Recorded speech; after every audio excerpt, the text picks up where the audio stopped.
This incredible story of bravery. This past Sunday, a man's car burst into flames in northwest Georgia. Dan Gloth would have died if not for some dedicated police officers. We are going to speak exclusively with Dan and two of the heroes who saved him this morning. But first, here's Jeff Glor with more on the story of that rescue. Jeff? Erica, those police officers are being called heroes this morning, and when you see the video, you will see why.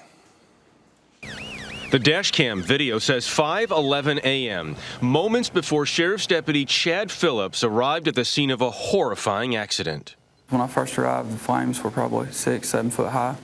56-year-old Dan Gloth was trapped inside his burning car, worried he'd never see his daughters again. His car filled with black smoke, making it impossible to see or breathe.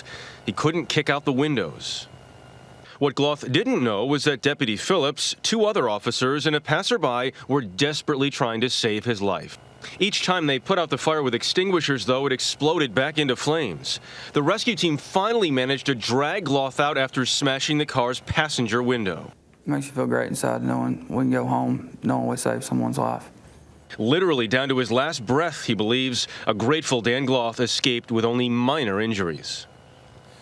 And Dan Gloth says he's grateful to be alive so he can celebrate his 30th wedding anniversary in November. Erica? A great celebration indeed. Jeff, thanks. And joining us exclusively this morning from North Calhoun, Georgia, two of the sheriff's deputies, Josh Cochran and Jeremy Battle, along with the man they saved, Dan Gloth. Good to have all of you with us this morning.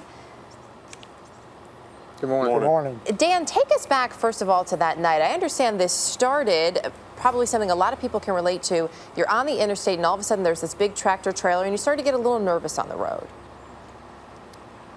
I would think a tractor trailer had accidentally moved over into my lane somewhat, and I moved over. When I did, I hit the warning bumps on the side of the road, and it appeared something caught my tire, and the next thing I knew, I woke up with a car that was burning and filled with smoke.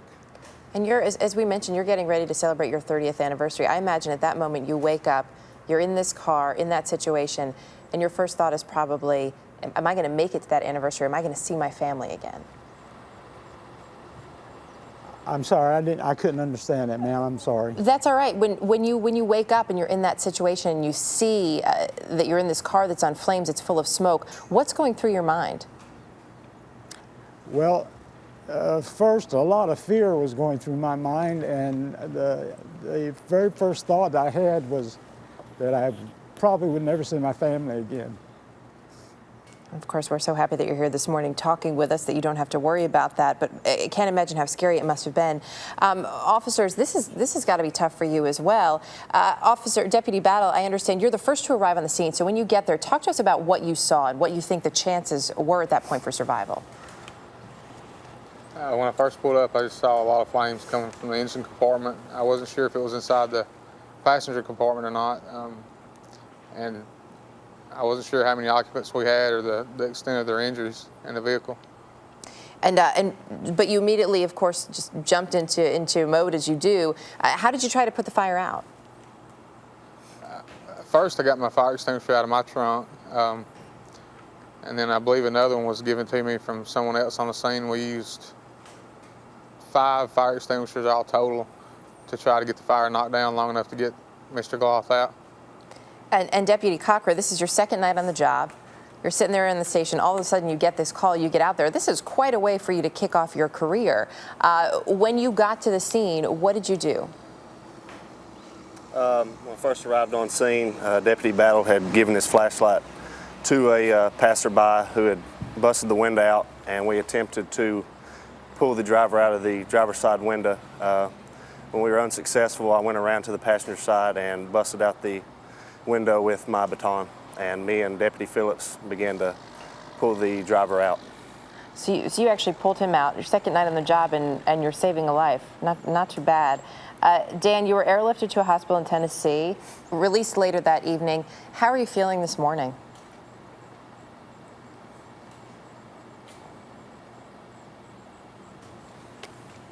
Dan Gloth, if you're still there, how are you doing now, sir?